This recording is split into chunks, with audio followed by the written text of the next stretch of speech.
Je suis là pour convaincre les électeurs de voter et parler des élections de mi-mandat en juin et en novembre. Annie Andrews démarche seule. Jeune candidate démocrate dans un État républicain très conservateur, la Caroline du Sud. Et mon souci principal, c'est la santé.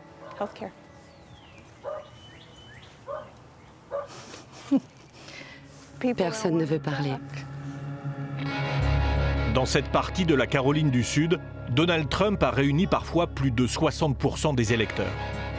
Mais Annie joue son principal atout, c'est une pédiatre. Hey, bonjour. Comment ça va? Vous avez un petit moment pour parler? Et la crise de la santé obsède une grande partie des Américains. Je veux savoir ce que les électeurs pensent de l'épidémie de rougeole qui est en cours. C'est une situation inquiétante parce que vous envoyez vos enfants à l'école et ils sont exposés à une maladie potentiellement mortelle. Il ne faut pas mettre nos enfants en danger. Dans ce nord de l'État, près de 1000 cas de rougeole ont été détectés cet hiver. Du jamais vu aux États-Unis depuis plusieurs décennies. La santé, c'est la priorité. On devrait tous se vacciner. On devrait faire attention aux autres. Je veux pas que les gens soient malades. Je veux que tout le monde soit en bonne santé. Oui, je suis d'accord. Depuis que RFK est arrivé à la tête du ministère de la Santé, il n'y a pas un jour où je ne suis pas inquiète de la dégradation et de la défiance dans la santé publique. Il ne sait pas faire la différence entre un vrai docteur et un influenceur bien-être qui propage de la désinformation. Et l'éducation dans le Sud, ça pourrait être mieux. Merci, c'était sympa de parler avec vous. Annie Andrews pointe une faillite sanitaire. Celle de RFK Jr., Robert Fitzgerald Kennedy, ministre de la Santé depuis 1 an, est chargé par Donald Trump de révolutionner le système. He's a great guy. He truly cares. I mean, he truly cares about this. And I'm going to let him go wild on health. I'm going to let him go wild on the food. I'm going to let him go wild on medicines. Kennedy, considéré comme anti-vaccin, au style politique déroutant, il bouleverse le discours médical.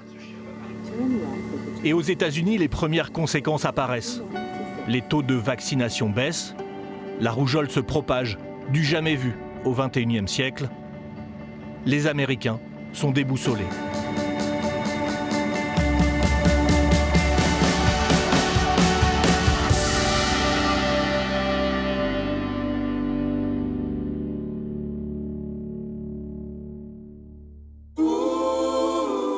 La rougeole, measles en anglais, s'est déclarée au cœur de Spartanburg.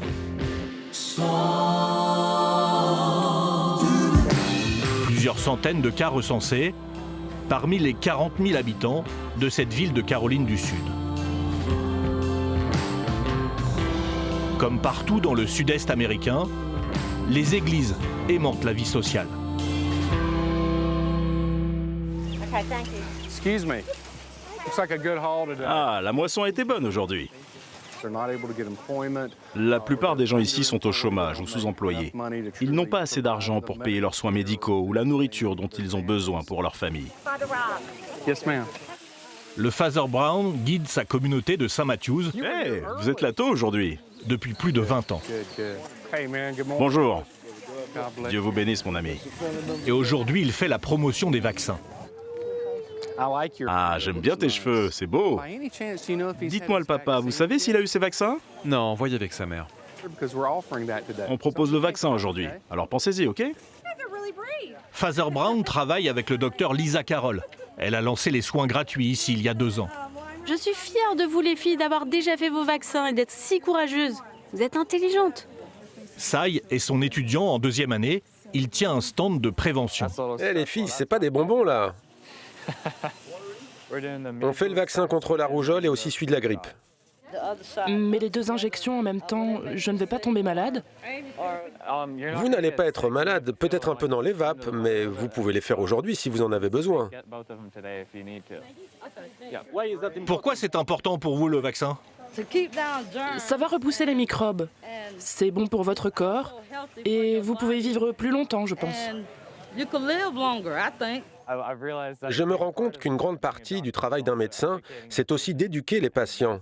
Pour la rougeole, on veut être sûr que les gens comprennent bien, parce que c'est un problème que l'on n'avait pas rencontré depuis 50 ou 60 ans. La rougeole réapparaît. Elle avait pourtant été totalement éradiquée aux États-Unis il y a 26 ans. Plus de 2000 cas dans le pays en 2025. 2026 s'annonce pire encore. À l'intérieur de l'église, les soignants peuvent recevoir les bénéficiaires, s'ils le souhaitent. Et au fond, pour la première fois depuis le début de l'épidémie, 3 mois plus tôt, le département de santé de Caroline du Sud a installé un centre de vaccination. Mais il nous est interdit de filmer des soins ou d'interroger médecins ou patients. Lisa peut nous parler plus facilement, elle travaille pour une institution privée et son rôle, c'est alerter sur les dangers de l'épidémie. La rougeole est une maladie qui peut entraîner de très graves complications. Pour ceux qui ne sont pas vaccinés, il y a un grand risque d'infection par le virus. Et sans vaccin, vous avez 90% de chances de l'attraper. Voilà une image de ce à quoi ressemble le virus de la rougeole. Une seule personne peut transmettre le virus à 12 ou 18 personnes. Nous essayons d'aider nos étudiants à faire le premier pas vers les patients et d'essayer de comprendre pourquoi ils sont hésitants. C'est à cause des histoires qu'ils ont entendues sur les réseaux sociaux ou à la télévision qui montrent qu'il existerait un risque associé au vaccin, ce qui n'est pas factuel. Le vaccin contre la rougeole prévient la maladie et protège des vies. Le Father Brown a bien remarqué la tendance de sa communauté à fuir les vaccins. Vous savez si votre enfant a déjà eu ses vaccins ? Nous avons beaucoup d'Ukrainiens et de Russes dans notre comté, et aussi bien sûr une grande communauté hispanique. L'épidémie a débuté dans ces communautés, mais ça va beaucoup plus loin que ça maintenant. On essaye de leur donner des informations pour qu'ils puissent prendre leurs propres décisions. On a eu quelques succès, mais on a encore pas mal de travail à faire. Parmi les malades, l'immense majorité est jeune et non vaccinée. En Caroline du Sud, les taux sont en baisse, désormais bien en dessous du seuil critique des 95% de personnes vaccinées, qui offrirait une immunité collective.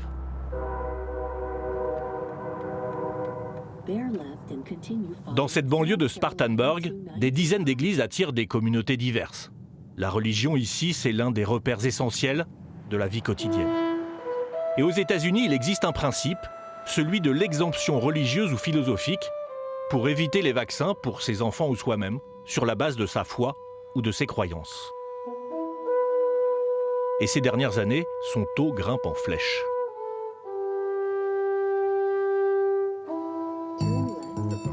Dans cette crise de la rougeole, une église en particulier a attiré l'attention avec de nombreux cas recensés et des mises en quarantaine. La Tabernacle of Salvation. Nous avons donc voulu savoir quel était le rapport de cette communauté aux médecins et à la vaccination.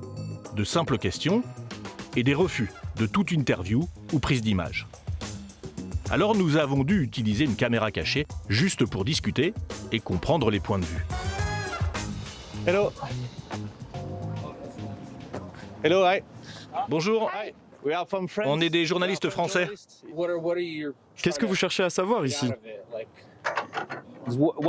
J'ai lu que dans les communautés et les églises ici, en Caroline du Sud, il existait des exemptions religieuses pour échapper au vaccin. Mais c'est les Amish, ça, non? On a eu un enfant ici qui a eu tous ses vaccins et qui est devenu autiste. C'est pour ça qu'il y a beaucoup de gens qui sont sceptiques. Mais les gens se réveillent. Il y a des enfants qui ont été vaccinés, d'autres pas. C'est un choix personnel. Les pasteurs n'ont rien à voir avec ça.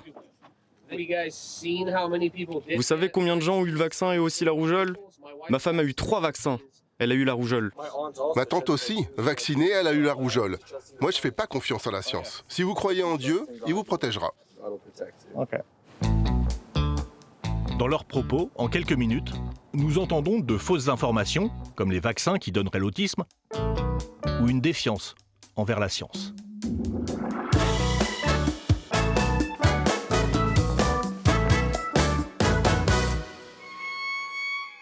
D'où vient cette confusion, cette désinformation, cette perte de confiance dans la médecine américaine? La propagande, elle vient des organismes de santé gouvernementaux. Les vaccins sûrs et efficaces, c'est de la propagande, pas de la science. Les vaccins sauvent des vies, c'est de la propagande, pas de la science. La désinformation vient de l'orthodoxie et de l'Organisation mondiale de la santé. Cette femme s'appelle Marie Holland. 91% of Americans support informed consent. 88% refuse medical treatment. Elle est présidente du CHD, le Children's Health Defense. Medical choice is a human right. Une puissante organisation lancée par Robert Fitzgerald Kennedy. Et accusée par ses détracteurs de mener une désinformation scientifique majeure. Simon, jusqu'en 1962, il n'existait aucun vaccin contre la rougeole. Dans les pays développés, chaque personne l'attrapait avant l'âge de 15 ans et en guérissait. Et il existe même certains bienfaits pour la santé liés à cette maladie. La rougeole n'est pas une maladie mortelle. Alors certes, 2 morts ont été médiatisées au Texas l'an dernier. Mais nous avons fait une enquête approfondie là-dessus. Et ces morts sont dues à des mauvaises pratiques médicales.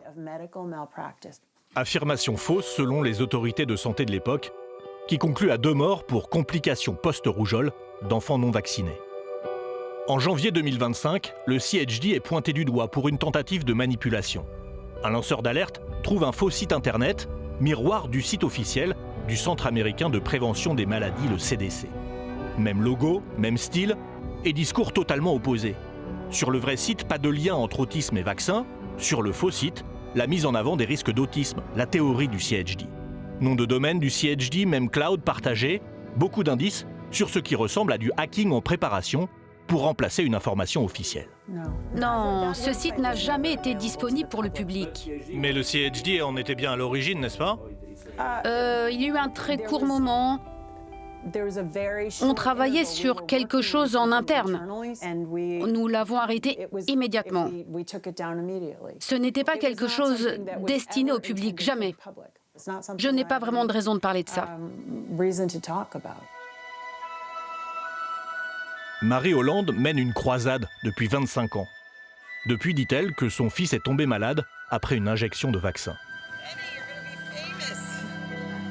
Aujourd'hui, ses idées et celles du CHD n'ont jamais été aussi proches du pouvoir. De plus en plus de gens souffrent de maladies chroniques. Ce n'est pas bon, donc il faut changer. J'applaudis Kennedy qui nous a fait comprendre que nous allions dans la mauvaise direction. Mais ce n'est pas encore un succès complet. Tous les anti-vaccins ne sont pas des caricatures trumpistes. Mais la grande confusion sanitaire est en cours. Et le doute s'installe dans la tête de nombreuses familles américaines.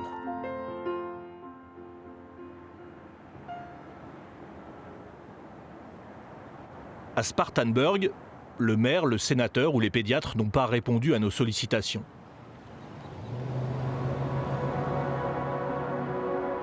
On nous l'a avoué, critiquer ouvertement le système en place, c'est risquer de perdre son poste dans l'Amérique de Trump.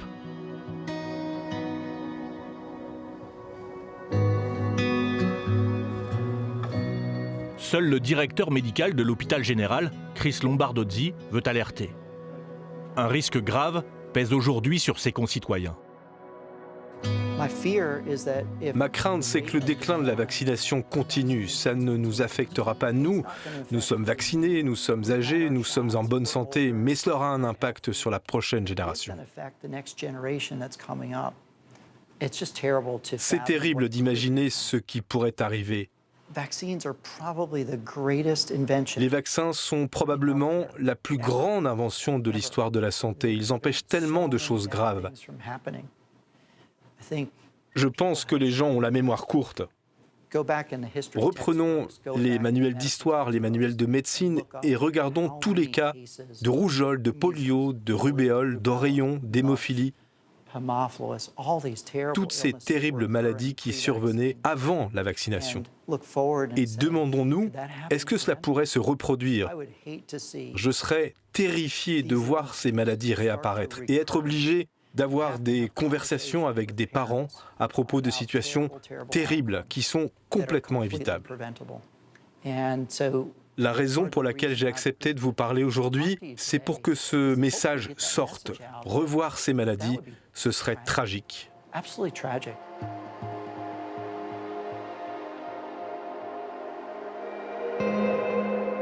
Alors, comment les médecins peuvent-ils lutter contre la désinformation ou le scepticisme? L'école de médecine a décidé de se déplacer au cœur des communautés reculées, dans un bus médical, devant les églises, pour parler directement aux Américains les plus déshérités, qui n'ont pas accès aux soins.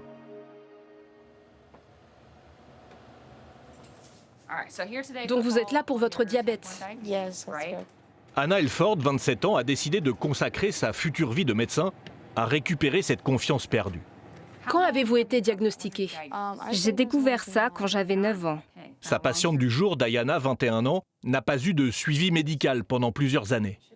Vous aviez un pédiatre? Non, je n'étais plus assurée pendant 2 ans. Donc pas d'insuline? Non. Ma pauvre. C'était dur, oui. Vous deviez être très mal.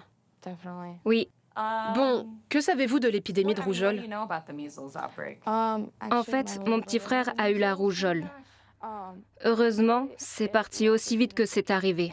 D'accord. Il était vacciné? Non, mon petit frère ne l'est pas. Mes grandes sœurs le sont aussi, mais pas mon petit frère ni ma petite sœur. Veulent-ils se faire vacciner? Parce qu'on peut le faire. Ça, je ne sais pas trop. Il faudrait que je demande à mes parents. Oui, demandez-leur. Diana décrit ici une autre forme de défiance envers la médecine. Elle ne vient pas des réseaux sociaux ou de fausses informations. Elle naît de l'impossibilité financière de se soigner. De mon côté, j'ai vraiment dû lutter pour être acceptée dans un programme de soins, sans avoir à débourser une fortune pour y accéder. Ça m'a vraiment fait douter du système de santé américain. Je me suis dit, s'ils ne m'ont pas aidée quand j'en avais vraiment besoin, pourquoi est-ce qu'ils m'aideraient dans le futur? C'est un sentiment très répandu chez les Américains. Vous sentez des fourmillements dans les mains ou les doigts? Diana et une partie de sa famille se sont sentis abandonnés. Et l'objectif d'Anna, c'est de les protéger à nouveau. Vous faites du sport? Oui, je vais à la salle. Aller à la rencontre de quelqu'un, avoir une conversation ouverte, sans jugement, ça a beaucoup de valeur. Sortir et parler aux gens et demander pourquoi vous êtes inquiet, pourquoi vous êtes hésitant quand on parle des vaccins, des choses comme ça. Cela montre qu'on tient aux gens. Ok, donc aucun souci? Vraiment, vous êtes formidables. Je suis contente d'être venue. Anna et ses collègues donnent un peu d'espoir à cette Amérique malade de sa santé. En Caroline du Sud, médecins et étudiants se battent contre les taux de vaccination en baisse, les exemptions religieuses en hausse, la désinformation et la plus importante épidémie de rougeole de ces 25 dernières années.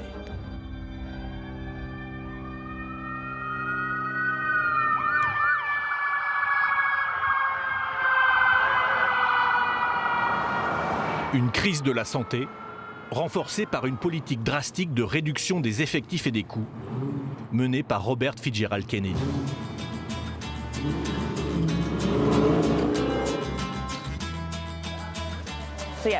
Voilà, c'est le mail, c'est celui qui annonce notre licenciement. On a appelé ça le massacre de la Saint-Valentin parce que c'était en février et que des milliers d'employés dans tout le gouvernement ont été virés. Arin et Abigail ont fait partie des premières employées sacrifiées du CDC, le Centre américain de prévention des maladies.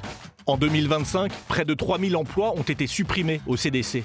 Près de 17 000 dans les institutions de santé publique aux États-Unis, 20% des effectifs. Un choc, et pour ces jeunes femmes, une perte de repères pour tous les Américains.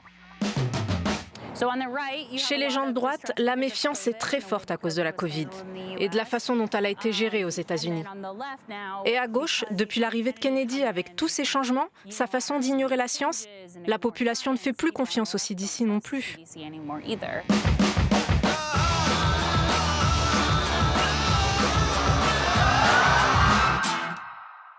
demanded change. They voted to take back their health. Robert F. Kennedy Jr., we're joining forces to defeat government corruption, restore free speech and make America healthy again. We're going to make America... La révolution est en marche. Celle prônée par Donald Trump et son mouvement MAGA, Make America Great Again. Décliné à la santé, le slogan affiche MAA, Make America Healthy Again, rendre l'Amérique en meilleure santé. Hello, sunshine. Hello, blue skies. Hello, lovely day. Direction la Californie, Hello, you. où le culte du corps est une religion. Faire du sport, manger moins gras, au cœur de l'influence Maha. Un mode de vie avec les codes de Kennedy et une vidéo officielle du ministère de la Santé américain. RFK acteur avec Kid Rock, le musicien pro-Trump. Un geste tendre et un tableau masculiniste. Torse nu et bronzé, en jean dans le jacuzzi, tout est normal. Avec un détail important, le verre de lait et tous ses supposés bienfaits. RFK fait ici la promotion du whole milk ou lait entier. Une confusion de plus dans la tête des Américains, car il a toujours mis en avant un autre lait potentiellement très dangereux, le raw milk ou lait cru. Un des produits phares de l'influence Maha.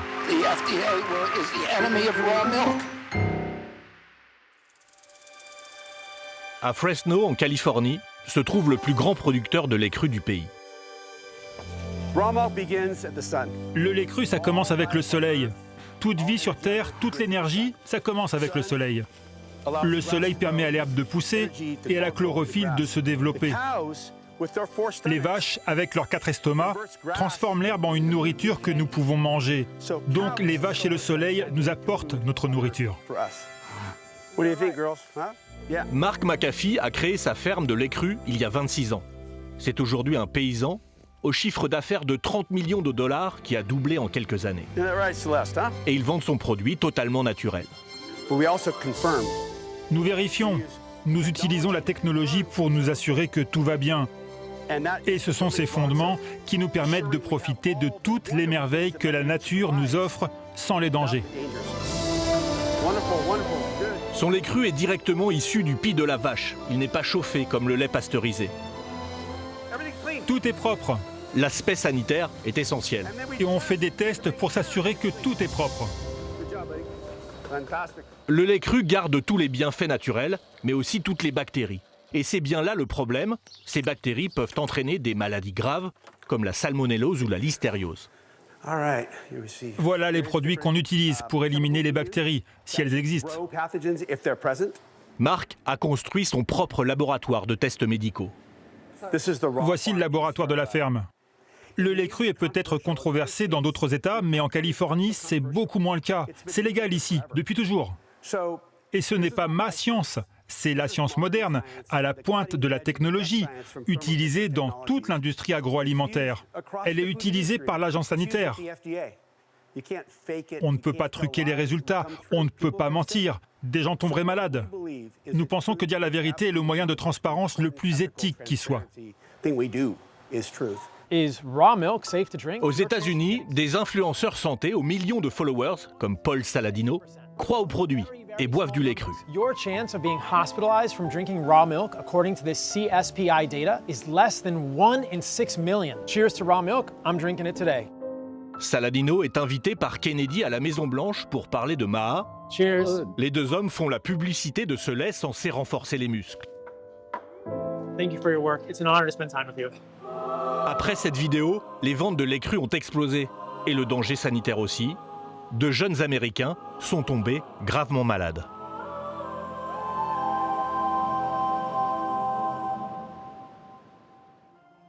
Je me souviens juste de l'hôpital. C'était très bizarre. Je me sentais comme un zombie. Je n'avais plus aucun espoir.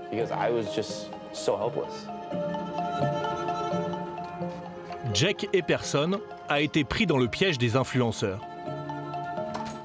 À 17 ans, la salmonellose l'a rattrapé. Il y a un YouTuber qui m'a inspiré pour améliorer ma santé et ma forme. Il s'appelle Paul Saladino.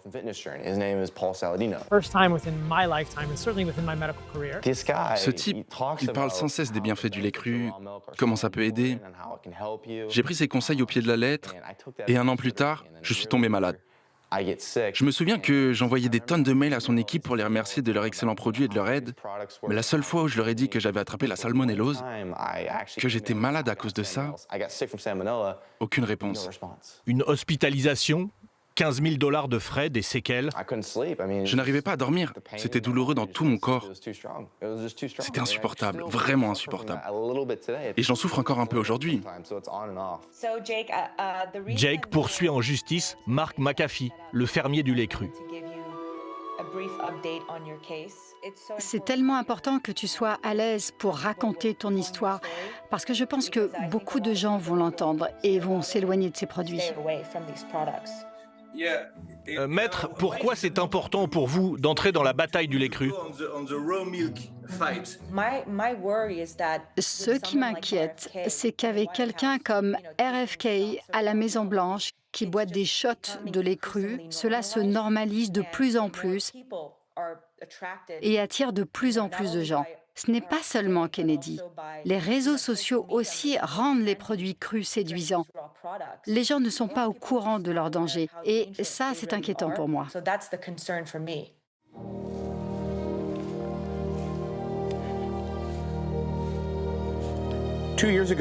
Il y a 2 ans, nous avons rendu les gens malades de la salmonellose. J'assume. Oui, j'aurais préféré que cela n'arrive pas. Je me suis senti mal pour ces personnes, mais on a changé nos protocoles. Et personne n'est mort ou n'a eu de longues maladies. Mark a longtemps été ami avec Kennedy. Aujourd'hui, même lui, proche de Maha, est déçu. Je veux que l'agence alimentaire, la FDA, prenne les devants. Et je m'adresse ici même à Bobby Kennedy. Donnez à la FDA des directives claires pour guider les États vers une norme élevée et uniforme pour un lait cru de qualité supérieure. Car actuellement, les États font n'importe quoi dans tous les sens du terme. Et ce chaos est alimenté par la situation à la FDA, parce qu'elle manque de financement. Des milliers de personnes ont été virées. Qui va faire le job? Personne. There is grim news today about the state of America's health. Baisse des effectifs fédéraux, effacement des normes, changement de stratégie vaccinale, influence non scientifique. 76.4% of Americans now have a chronic disease. Make America Healthy Again rend la santé publique illisible pour bon nombre d'Américains. Entre désinformation et influence, ce système s'exporte vers l'Europe.